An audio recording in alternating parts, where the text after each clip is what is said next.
Hello students, today I'll be explaining the fifth stanza of the poem and the literary devices and the rhyme scheme.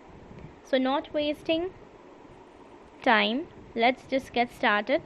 Follow the lines of the fifth stanza. The lines of the stanzas is: perhaps the earth can teach us as when everything seems dead and later proves to be alive. Now I will count up to 12 and you keep quiet and I'll go. Okay, this part was only left. So now the poet suggests to the human beings that we should learn a lesson from the earth or the nature. Okay, during the winters, you all know, everything freezes and becomes lifeless. But when the season changes and it's the onset of the spring, and when the spring arrives, okay, spring season arrives, everything present in the nature, such as the trees, the birds, the rivers, gets alive. Okay, that means everything comes back to life with the change in a nature or change in a season. So here the poet, by giving the example of the nature, want to say that all the human beings should stop and try to judge their deeds. Okay, so the poet is urging us to stop for a while and to judge our deeds, what we had done earlier, what we had done in our past, or what we are doing in our present right now. Okay, we have to judge our deeds and we have to stop for a while. They can try and make their life better with calmness and peace, but we have to judge our deeds. Okay, but along with that we have to maintain a calmness and peace in our mind. Similarly, taking a pause and introspecting into our lives will give it a new meaning. Okay, when we will pause for some time, when we will just stop for some time and introspect ourselves, observe our deeds, observe our failures, observe our wrong deeds, okay, which we had done in our past, will give it a new meaning to our life. We will be able to understand the purpose of our life. हम लोग अपने life का purpose को समझ पाएंगे कि हमारा life का क्या पर्पस है.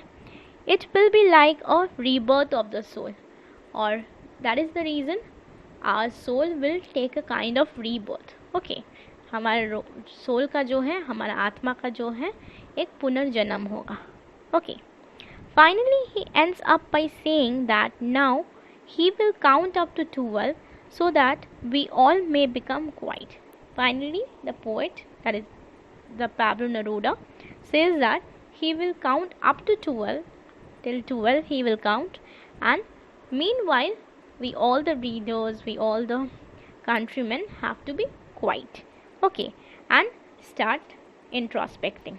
Okay, here quiet means to calm down ourselves and move towards the path of peace and harmony.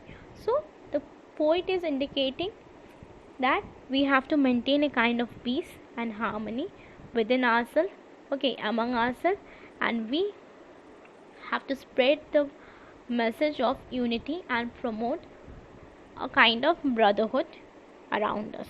Okay, after saying this, he says, I will go. As you can see the lines, I will go. He says so as he has conveyed his message to the people and wants them to be left alone to think about it and walk in the direction of peace. Okay, so why is saying that I will go? वो क्या चाहते हैं, poet क्या चाहते हैं कि that he has conveyed his message to the readers or to the audience or to the countrymen, and then he want to left the audience behind. Okay, where the audience or the readers or the countrymen can think alone. Okay, they can observe their deeds alone and can analyze it very well. Okay, when you are lonely, you are in a lonely place, you can analyze your deeds well. The poet has conveyed to all the people the purpose of his message, and so he asks them once again to take a pause and count him 12 and walks out of the scene. So the poet had conveyed his message. Okay, he urges all the audience, all the readers to count till 12, and meanwhile he walks from the scene. Okay, he walks away from the scene and requests his readers, his countrymen, to keep to start introspecting, start observing their past deeds, what they had done, what's the failure they are having in their life, and what will they do in their upcoming future, or how they will lead their future. Okay, how they will lead their future, or what the kind of correction they have to do in their future. So he just urges his readers to count till 12 and walks out of the scene, keeping the scene open for all the people on the earth to experience this for the times to come. So he just walks out of the scene and just urges the readers that you all just observe your past in a lone atmosphere, in a lone situation where nobody can interfere you. Okay, जहाँ पे आप लोगों को कोई interfere नहीं कर सकते हैं, where you can just can think over or ponder over your past acts, or ponder over your wrong deeds, and just rectify it, or you can just correct it, so that your future will be bit different. Okay, so this was a detailed explanation of the full poem. Just only the fifth stanza, explanation of the fifth stanza was left. In my last video I just can't continue the explanation of the fifth stanza because it was, as you all know, it was way too long. My last video was too long. That was the only reason I can't continue the fifth stanza in my last lecture. Okay, so this is a detailed explanation of the full poem. Okay, this is the fourth, I think it is the fifth part. Okay, so there are some literary or poetic. Now we are coming to the literary or poetic devices. So there are some literary or poetic devices and symbols present in the poem, as we can see the examples of alliteration, personifications, metaphors present in the poem. So what is alliteration? As I told you earlier, okay, in my last few lectures, I think when I was doing Thing of Beauty, most probably, or I was doing Roadside Stand, but then also I am repeating it again. Alliteration is a repetition of a consonant sound at the start of the two or more closely placed words. Okay, is a repetition of the consonant sound एकदम शुरू में होता है. Okay, और more closely placed word, बहुत कम duration में जो words placed होता है उसका सेम कॉन्सोनेंट साउंड को हम लोग एलिट्रेशन कहते हैं. Examples of alliteration which we got in the poem are just, you can see it in your screen. Okay, just look carefully, see just the line which appears in the poem, not the lines, I must say it is kind of a phrase. Okay, we will. Okay, so just follow that. Both words are having W. Okay, W is a consonant, you all know, and both words are having W, so W sound is repeated. Okay, so this is the first example of alliteration, we will. Next one is we would. Again the same thing happens, we would, again W sound is repeated in very close placed words. Okay, so this is another example of alliteration. Third example of alliteration is sudden strangeness. Here the S sound is repeated. Okay, both the words are having S in their starting. Okay, sudden S and strangeness S. Okay, the sound of S is repeated. This is the third example. Next example, that is the fourth example, is his hurt hands. See, is this, we are having three words. Okay, his hurt hands. Okay, his, in his, the word is starting with H. Hurt, the word is again starting with H. Hands, the word is again starting with H itself. Okay, so H sound is repeated in a very close placed words. So this is a fourth example of an alliteration. Okay. Next one is was with. Okay. Was W with W. Again the W sound is repeated in a very close manner. Okay. Next we are coming to the next example. Clean clothes. See यहाँ पे C दो बार use हुआ है. C is used in clean. Again another C is used in clothes. So C is also a consonant. Okay, as you all know, C is also a consonant. So again we can see a consonant sound in a very close gap. Okay, so C sound is repeated. We were. Okay, next is we were. Again W sound. And next one is so single-minded. See, so single-minded. See, you can see S in so, and again you can see S in single-minded. Single-minded is a one word. Okay, it's not single अलग है, minded अलग नहीं है, ऐसा नहीं है. Single-minded is one word. Okay, so you can see S in so. Again you can see S in single. So again S sound is repeated. So these are the examples of alliteration. Now we are coming to the example of personification. The line, the earth can teach us. Okay, in this line the earth is personified. Okay, the earth has been personified, and that is the only reason the earth, you can see E is in capital letter. Okay, I told you in the class also, when I was taking class in the college, those who were present in my class, they all know it very well. I had taught you in my class that how can we understand that a word is personified.